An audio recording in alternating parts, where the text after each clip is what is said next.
Alors, dans cette vidéo, je vais faire un petit bilan de l'année 2022, même si on est déjà en 2023. Et justement, je trouve que c'est intéressant de faire un bilan de 2022 pour se dire, bah, OK, quelle intention je mets sur 2023.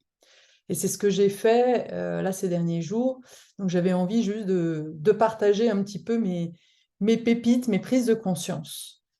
Alors, dans le côté, je vais essayer de faire court et de mettre en évidence les, les situations enfin, principales, hein, voilà, les enseignements principaux. Je vais mettre mon micro, je pense que tu vas entendre. Et donc, la première des choses sur lesquelles je suis plutôt fière dans cette année 2022, c'est le rapprochement avec mes enfants. Alors, je vais la faire courte. Pour moi, Simone de Beauvoir disait: on ne naît pas femme, on le devient. Et je dirais, pour ma part, que je ne suis pas née mère et je le suis devenue. Et que ça a été tout un cheminement. Parce que bah, déjà, ne sachant pas trop bien qui j'étais, étant déjà un peu déconnectée de moi-même, ça a été quand même assez compliqué, assez douloureux d'ailleurs, de me mettre en relation avec mes enfants. Non pas que je les aime pas, je les ai toujours beaucoup aimés, mais j'avais beaucoup de mal à me sentir proche d'eux, à me sentir euh, voilà, même si ça a été très variable, notamment, et je pense vraiment avec ma deuxième, que ça a été plus compliqué, parce qu'elle me renvoyait une part de moi qui m'était très compliqué de gérer. En fait, elle a une parole de vérité qui est un truc de malade. Elle a une prestance et de l'extérieur, elle fait vraiment. Euh, on a l'impression qu'elle est très très sécurisée, très sécure et très sûre d'elle. Alors qu'en réalité, ça cache beaucoup d'insécurité, mais ça, il m'a fallu vraiment beaucoup de temps pour le comprendre et voir que c'était une protection qu'elle ne voulait pas justement, qu'elle avait déjà ces sentiments d'être en trop, ou voilà, en tous les cas, elle voulait pas en rajouter. Et à la fois, ses réactions étaient tellement disproportionnées que moi, j'ai toujours eu beaucoup de mal à les accueillir.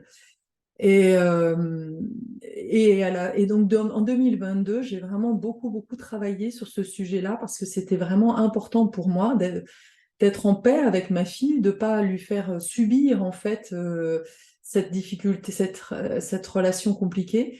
J'étais convaincue que j'avais beaucoup à apprendre. J'ai toujours vu mes enfants comme des maîtres pour me faire évoluer, pour me faire voilà, comprendre des choses de moi.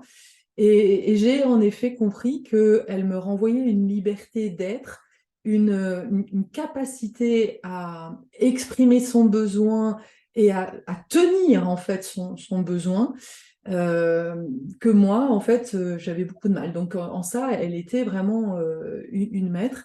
Et à la fois, j'ai compris aussi qu'elle avait vraiment besoin que je lui montre en fait mes limites, justement. En regard, elle m'imposait en fait sa façon de voir les choses, de faire les choses et tout ça. Et moi, j'avais vraiment face à ça à me positionner, à lui dire quand non, ce n'était plus juste pour moi. Et, euh, et c'est ce que j'ai fait en fait toute l'année 2022.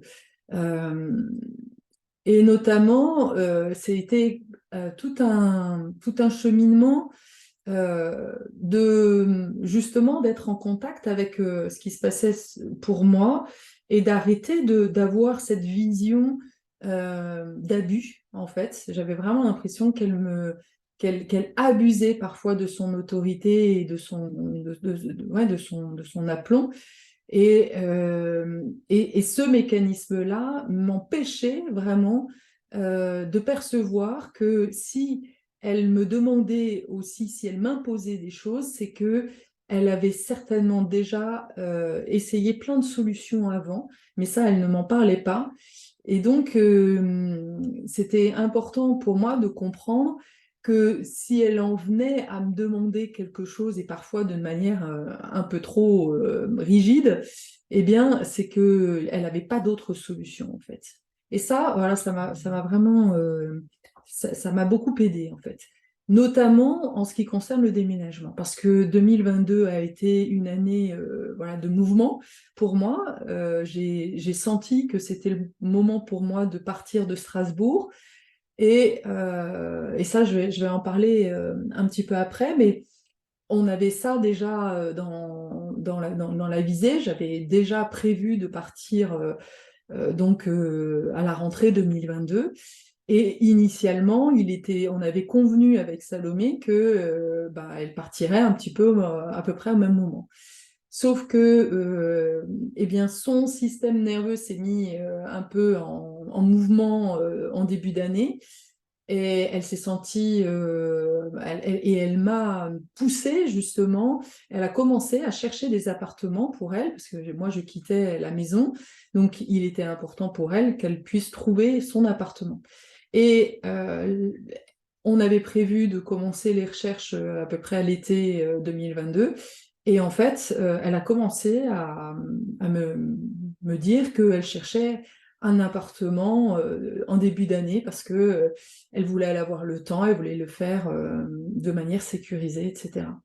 Ce que je n'ai pas entendu à ce moment-là, c'est que elle m'invitait aussi à faire la même chose, et ça, je ne l'ai pas entendu. Voilà, mais c'était un bel enseignement de sa part, elle prenait, elle avait la patience et elle prenait du temps pour pas être stressée, justement. Et au début, évidemment, pour moi, ça avait un impact fort au niveau financier, puisque je perçois une pension alimentaire. Et donc, bah, ne plus avoir cette part-là me mettait, moi, en insécurité. Donc, j'ai senti que bah, moi, de mon côté, j'avais tendance à lui dire, bah non, attends, en fait. Et j'ai pris en compte cette insécurité, j'ai géré cette insécurité, on en a discuté et on s'est mis d'accord que pour elle, c'était important de trouver un appartement, voilà, de prendre le temps, et que si jamais elle trouvait rapidement, eh bien peut-être qu'elle compenserait, ou voilà. En tous les cas, on s'est mis d'accord. Et au final, elle a trouvé son appartement, alors je ne me souviens plus exactement, mais assez tôt finalement dans l'année, ça devait être mars-avril, quelque chose comme ça. Et à la fois, j'ai senti que c'était juste pour elle en fait, et que ça lui permettait aussi de pouvoir vivre dans son appartement tout en sachant que j'étais encore là. Elle avait encore 6 mois où j'étais encore là pour la sécuriser et lui permettre ensuite de partir en étant sécurisé. Et ça, c'était beau. C'était beau aussi la façon dont on a géré le propre déménagement, puisque bah, ça aussi, ça me mettait un petit peu en insécurité. Et bah, j'ai su aussi de demander de l'aide autour de moi à une amie, même si on était un peu en froid à ce moment-là. Je lui ai demandé de l'aide, ils sont venus et voilà, finalement, il y a eu un peu de friction parce que Salomé aurait voulu prendre le déménagement, certainement, non pas parce qu'elle voulait simplement prendre le déménagement, s'occuper du déménagement, mais pour me décharger en fait. Et pour elle, c'est difficile, en fait, parce qu'elle fait toutes les choses de manière assez intuitive. Et quand on a commencé à regarder les camions, etc., bah, je pense que elle a commencé à s'énerver parce qu'elle voyait que ça générait des frais. Et donc, quelque part, elle était inquiète pour moi. Et l'inquiétude chez elle se manifeste souvent par de l'agacement, de la colère, en fait. Donc, voilà, j'ai su entendre ça. Et finalement, j'ai continué à gérer le déménagement et finalement, ça a été vraiment un beau moment. Elle était heureuse, tout s'est bien déroulé, on était ensemble avec des amis. Donc c'était vraiment un moment, voilà, un chouette moment pour moi et un beau apprentissage en fait pour cette année 2022. L'autre chose dont je suis plutôt fière en 2022, c'est la thérapie transgénérationnelle que j'ai faite. Alors celle-là, ça a été aussi hyper enseignant, puisque il y a un an, j'ai décidé de commencer une thérapie transgénérationnelle avec cette intention de trouver des secrets, en fait. J'étais convaincue que ces thérapeutes allaient vraiment m'amener, me permettre de comprendre des choses que je ne voyais pas, de révéler des secrets de famille ou ce genre de choses. Donc je les voyais déjà un peu comme des magiciens ou ce genre de choses. Et au final, ça n'a pas été ça du tout.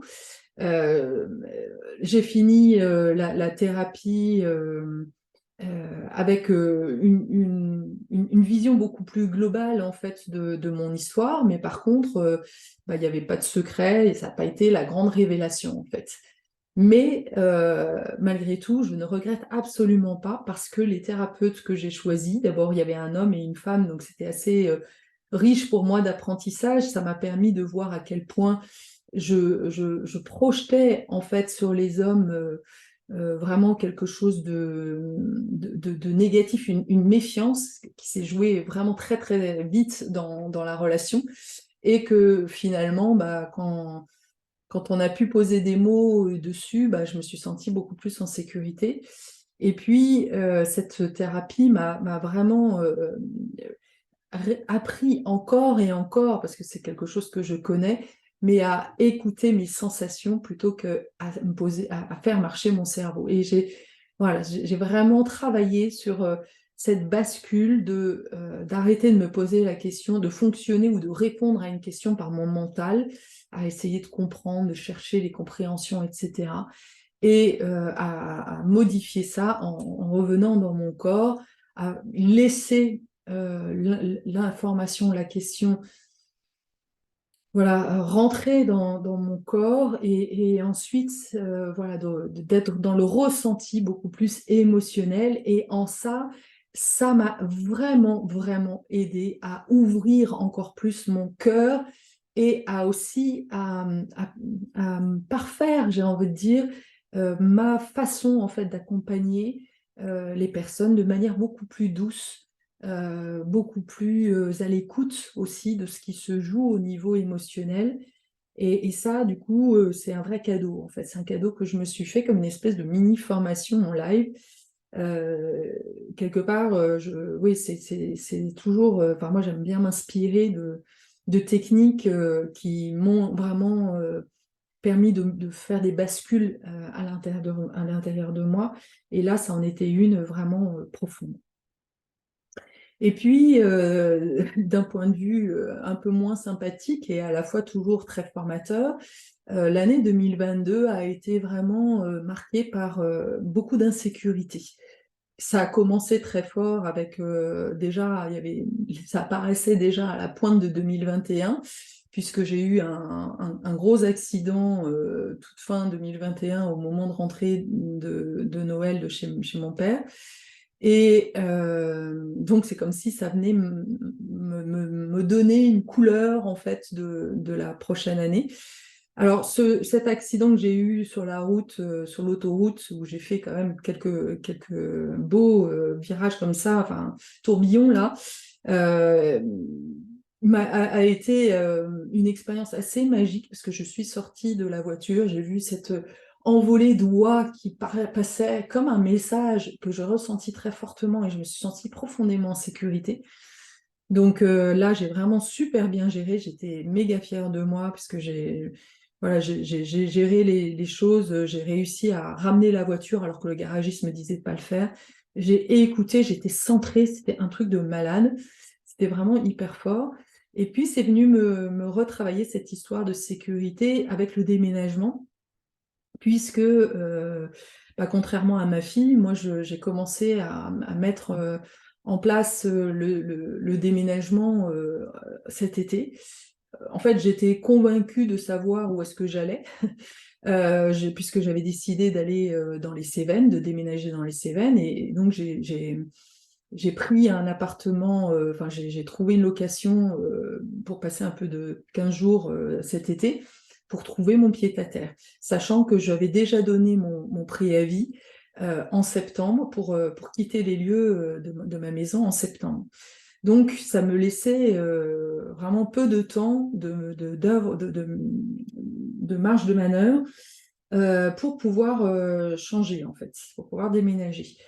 Et en réalité, ça m'a mis en grosse insécurité, ça a créé beaucoup d'insécurité, et parce que bah, finalement sur place, je me suis rendu compte qu'il faisait trop chaud, que si j'anticipais un petit peu le réchauffement climatique, tout ça, et puis si simplement j'étais en connexion avec ce qui se passait dans mon corps, je sentais que bah non, j'avais pas envie, en fait, je sentais pas l'élan, j'arrivais pas à me mettre à la recherche, j'y arrivais pas, en fait.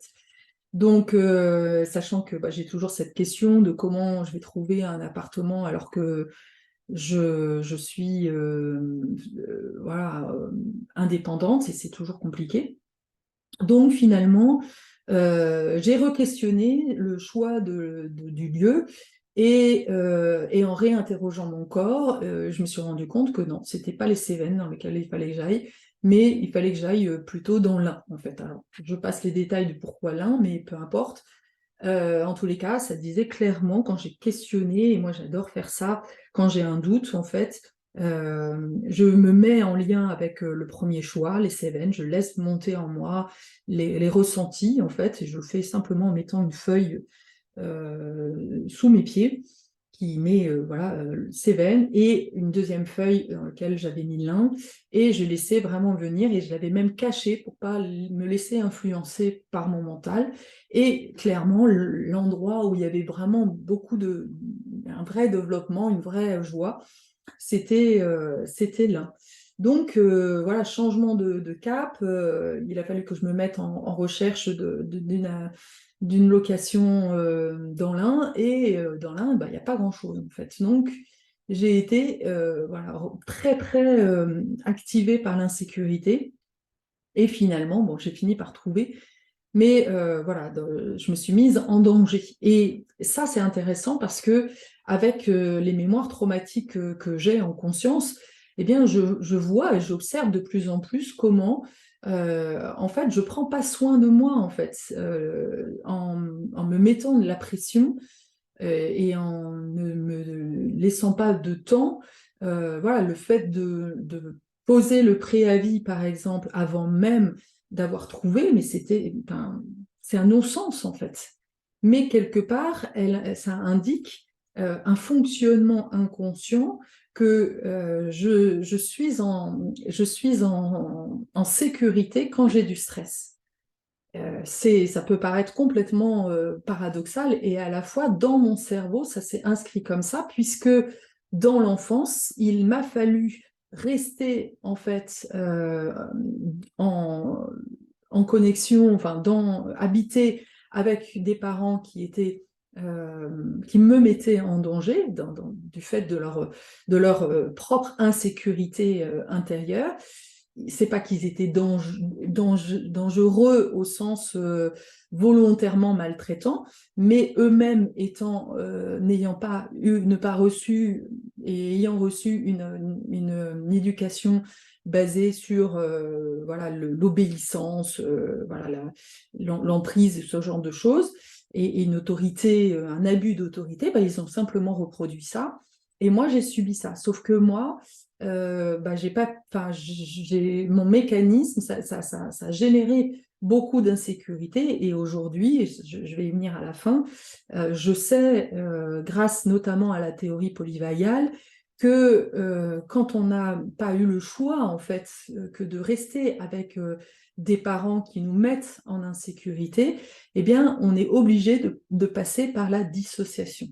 Et donc, la dissociation va faire que justement, on va mettre à distance, en fait, le danger.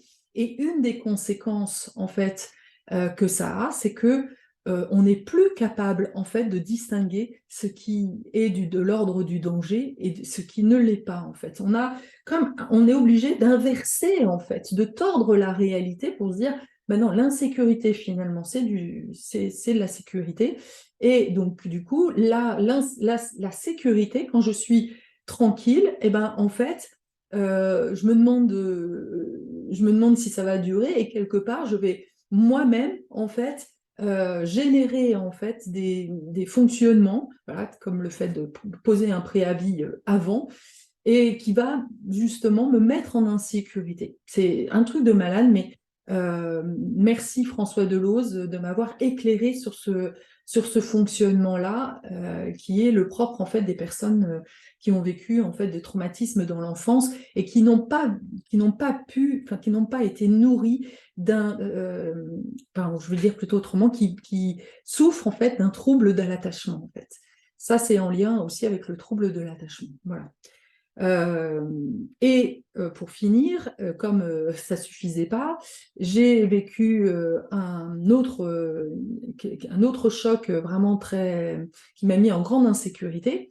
C'est le fait que quand je suis partie chercher ma jument à Strasbourg, une fois que j'étais installée, eh bien, j'étais super heureuse, j'étais vraiment là de nouveau fière de moi d'avoir fait ce transport, d'avoir été toute seule à Strasbourg avec ce camion, que ma jument rentre dans le camion mais super facilement. Tout s'était vraiment super bien déroulé. Et comme par hasard, 5 minutes avant de rendre le camion, j'ai un accident. Et face à la personne, là pour le coup, ce qui est intéressant, c'est que ça ne s'est pas du tout passé comme le premier accident que j'avais eu fin 21. Mais j'ai complètement déréglé, j'étais pas du tout centrée. J'ai oublié de récupérer mon chèque de caution, j'ai complètement obéi en fait à ce que me disait la personne et je n'avais plus du tout de capacité de recul. Et ce qui est super intéressant dans cette expérience-là, c'est de voir, en fait, d'observer, de comprendre que quand il y a une personne, là j'étais non pas avec les problèmes de ma propre voiture, mais il y avait un tiers, c'est-à-dire que j'avais cassé le véhicule d'un tiers. Et le fait que qu'il y ait un tiers, c'est comme si je me retrouvais comme une enfant à me sentir en faute, en fait, d'avoir cassé le véhicule de cette cliente, alors que ça peut arriver, en fait. Mais j'ai bien, après vraiment avoir passé pas mal de temps à essayer de comprendre pourquoi j'avais manqué d'autant de discernement, eh bien, c'était ça, c'est ce duo, en fait, qui se rejouait je me sens coupable. En fait, il y avait la culpabilité d'avoir fait une erreur et là, quelque part, se rejouer quelque chose de mon enfance, en fait, qu'il a fallu vraiment que je travaille en profondeur, que j'aille vraiment aller chercher au fond de moi et d'exprimer la honte, en fait, d'être la cause d'un problème et de m'apporter beaucoup de douceur. Ça a été, voilà, il y avait vraiment, mais j'ai vu à quel point, et j'ai encore de l'émotion même là en parlant, j'ai vu à quel point c'était difficile pour moi euh, de, de me pardonner, de pardonner d'avoir fait une erreur, de me pardonner. Il y avait vraiment une part de moi qui me jugeait, qui n'arrêtait pas de me dire, mais t'es conne en fait, t'es conne. Et ça, c'est important de voir comment, dans les situations de dissociation, souvent cette part-là prend tellement de place, en fait, qu'elle va faire en sorte que l'on doit justifier d'être conne. Et, et j'ai eu plusieurs situations où des personnes extérieures m'ont renvoyé, voilà, qui avaient vraiment une vraie, que j'étais pas bienveillante en fait avec moi-même et que je me jugeais. Donc j'ai vraiment, je pense que je suis pas au bout de ce chemin-là, de vraiment me donner en fait, me donner cette autocompassion qui est essentielle, qui est vraiment la clé essentielle pour sortir d'un traumatisme. Parce que c'est pas de notre faute. C'est pas de notre faute que si y a une part de mon cerveau qui se déconnecte. Et encore une fois, c'est grâce à Quantum Way qui propose un, un sommet sur le trauma et l'attachement où j'ai vraiment réussi à comprendre encore et encore. Mais c'est important, voilà, qu'il y ait quelqu'un extérieur qui puisse poser des mots aussi de manière scientifique. Et c'est là où voilà, j'ai rajouté une brique scientifique à mon approche, c'est comprendre que, mais oui, quand on est de manière automatique, quand on est en danger, on va fuir ou on va attaquer. Mais dans dans certaines situations, on ne peut pas. Et dans ces cas-là, c'est ce que font aussi certains animaux, ils se figent en fait. Et c'est là le principe de la dissociation. Mais quand on vit ça, quand on se fige, mais que finalement on doit continuer à vivre en fait au contact des personnes qui vous ont maltraité, et encore une fois, je précise que la maltraitance, ça peut être simplement de faire des gros yeux, puisque jusqu'à 7 ans, l'enfant n'a pas la partie préfrontale qui est développée. Donc pour lui, il y a danger où il y a sécurité. Il n'y a pas de demi-mesure. Et ça, c'est vraiment quelque chose qui m'a permis de comprendre pourquoi, en fait, dans certaines situations que moi, aujourd'hui, que je vis en tant qu'adulte, des situations comme celle que je viens de vivre de cet accident, pourquoi, en fait, je n'arrive pas à prendre de recul. Mais parce que, en fait, à l'intérieur de moi, mon cerveau, dont le cerveau préfrontal a eu beaucoup de mal, enfin, s'est ralenti du fait de mes traumas d'enfance, eh bien, quand il y a un choc très très fort, eh bien, c'est comme si je redevenais cette petite fille de 7 ans et qui ne fait plus cette distinction et qui, elle, dit, OK, il y a danger en fait. Il y a danger, donc je me fige. Je suis en danger, je me fige. Donc évidemment, quand je me fige et que voilà, c'est comme si je n'ai plus accès en fait à ce cerveau du haut qui m'aide en fait à réfléchir, à prendre du recul, etc. Donc là, c'est tout le cerveau du bas, et c'est pour ça d'ailleurs que quand on a des traumatismes, c'est en bas que ça se passe en fait, que les manifestations vont se loger au niveau de l'intestin, au niveau de toute la sphère des organes, puisque c'est normalement aussi le cerveau du haut qui, normalement, doit réguler, en fait, tout ça, en fait, le cerveau du haut, le cerveau du bas et les organes. Donc, c'est là où j'ai fini par comprendre et voilà, c'était simplement que tout d'un coup, le cerveau du haut n'avait pas joué son rôle, en fait.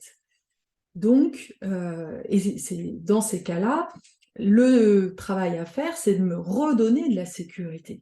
Et c'est ce que j'ai fait. Je me suis redonné de la sécurité en allant chercher de l'aide, euh,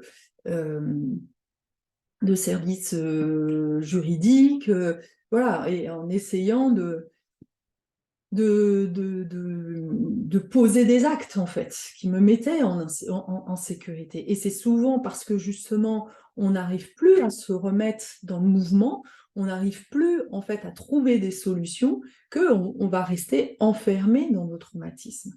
La deuxième chose que j'ai fait, encore une fois, c'est au moment où, parce qu'évidemment, il y a eu des impacts, on m'a encaissé un chèque de 3000 balles, sur un compte, ça fait mal quand même, hein, sans justifier. Et c'est là où j'ai vraiment vécu comme un grand coup de couteau et je savais que quelque part c'était en lien avec mes traumatismes d'enfance, où j'ai eu de manière très brutale, en fait, un danger. C'est-à-dire le traumatisme, c'est tu es en sécurité, tout va bien, et tout d'un coup, bam, il y a un événement en fait qui vient à ta mémoire en fait, qui vient dans ton champ de vision et tu ne t'y attends pas en fait.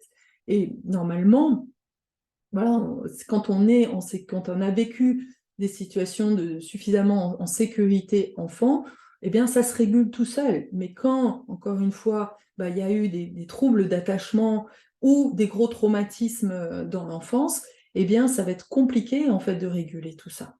Donc, voilà, cette situation-là m'a permis à la fois ben, de mettre des mots encore un peu plus précisément sur le fonctionnement en fait du traumatisme, parce que à partir du moment où je suis concernée, j'ai besoin de comprendre, hein, et c'est pour ça que je transmets, parce que je sais que ce que je comprends pour moi, eh bien, ça sert aux autres, hein, c'est ce que je suis une messagère, et là j'ai plein de frissons, et si je vis des situations abracadabrantes, c'est pour que ça te serve. Donc voilà, c'est ce que je fais. Je ne suis quelque part qu'une expérimentatrice pour partager tout ça. Et là, ça fait du sens du coup.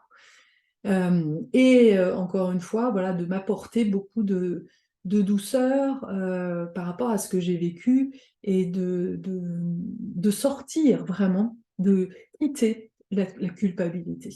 Il y a eu, il y a vraiment, j'ai vraiment vécu toute fin là de 2022 un gros processus où je me suis, enfin, vraiment, où j'ai décidé de dire non, c'est fini avec ça, quoi. Je veux mettre fin à toutes ces situations où je me mets en danger, en fait.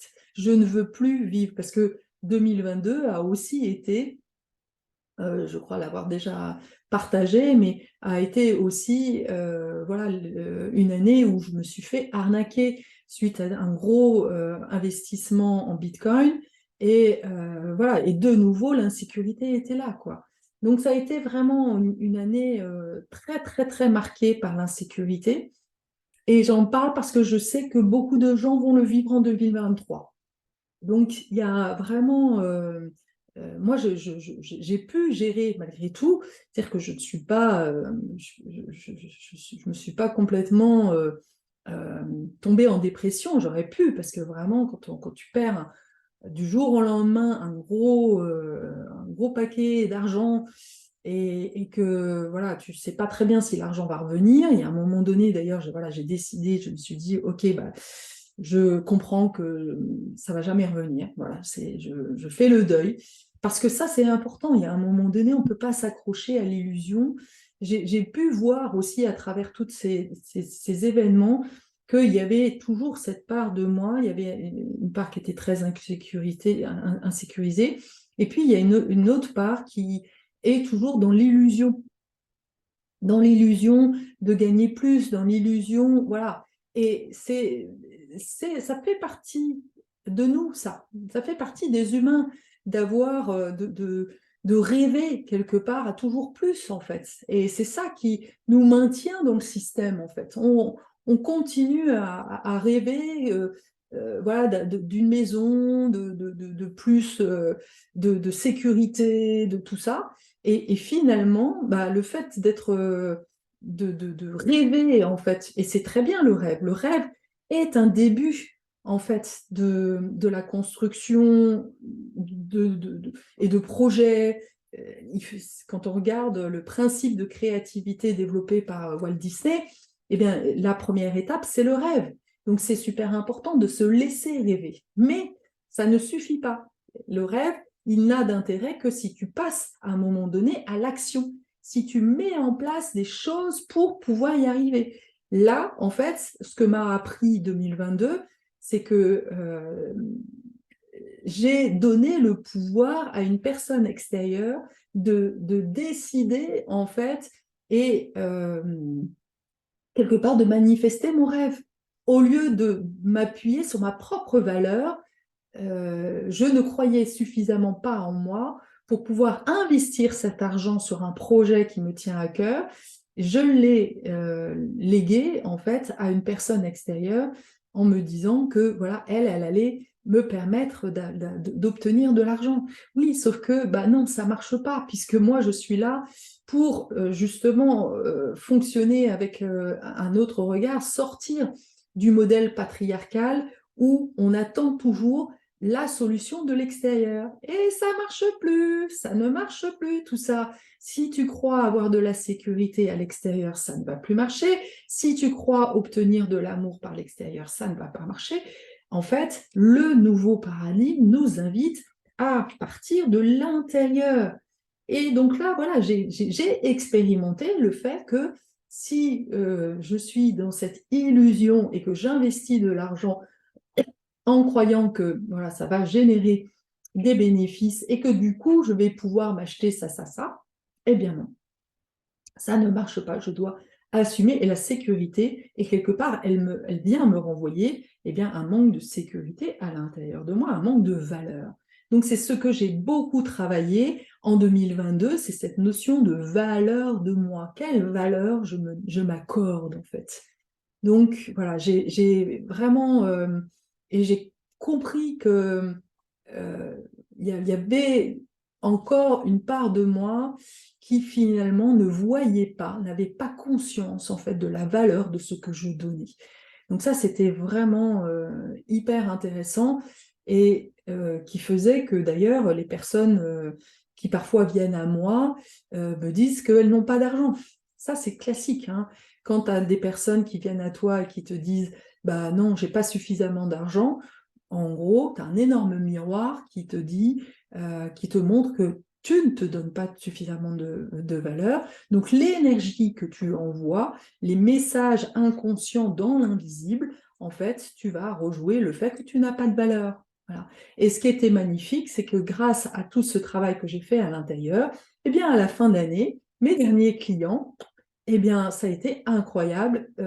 Quand on a commencé à faire l'échange, la séance découverte que je fais toujours avant d'entamer un travail, eh bien, ça a été, bah ouais, ok, ça y est, on y va. Quand est-ce que je suis déjà décidée, eh bien, et même à la fin du programme, il m'a dit, mais t'es pas cher du tout, quoi. Avec tout ce que tu donnes, c'est un truc. Donc c'était cadeau, en fait. Et j'ai eu beaucoup d'hommes, là, cette année, qui sont venus à moi. C'était très intéressant pour moi. J'ai plein de frissons quand je le dis. Et c'est vraiment merci, gratitude à l'univers de m'apporter tous ces hommes qui font ce chemin et qui me renvoient, en fait, que j'ai de la valeur. C'est que c'est mon masculin dans le miroir en fait de ces accompagnements-là et de ce qui s'est joué. Bah, j'ai mon masculin qui me dit mais Carole, ouais, qui dit à mon féminin Carole, ouais, ce que tu fais c'est énorme, c'est génial, c'est extraordinaire. Donc je l'accueille et je l'accueille sans me dire mais non machin, non, j'ai vraiment travaillé sur cette réceptivité, cette capacité de mon féminin à recevoir en fait voilà ce que l'on me renvoyait et de l'intégrer. C'est vraiment comme si je me tartinais de l'intérieur pour nourrir évidemment, pour venir réparer, guérir eh bien cette manque d'estime de moi qui est évidemment une conséquence en fait de mes traumas du passé. Voilà ce que j'avais à transmettre. Tu vois que c'était une année, et encore, j'ai pas tout dit, mais je veux pas non plus que cette vidéo fasse des plombes. Donc voilà comment on transforme, tu vois, des choses qui sont difficiles, des épreuves, comment on transforme des pépins en pépites. Voilà, c'est tout le chemin que je fais depuis maintenant des années pour moi-même et que bah, du coup, je suis capable de faire pour les autres. Et donc, 2023, pour moi, eh bien, ça va être c'est l'année de la réconciliation. La réconciliation, enfin déjà 2022, quelque part, voilà, j'ai fini l'année 2022 avec cette année, enfin, cette réconciliation. Et je sens en fait que 2023, puisque c'est une année marquée sous le sceau de la spiritualité, c'est une année 7, 2 plus 3 plus 2, ça fait 7. Donc c'est une année spirituelle, de la spiritualité qui nous invite voilà, à renaître hein, encore et encore. Et à la fois, pour moi, c'est une année en 5.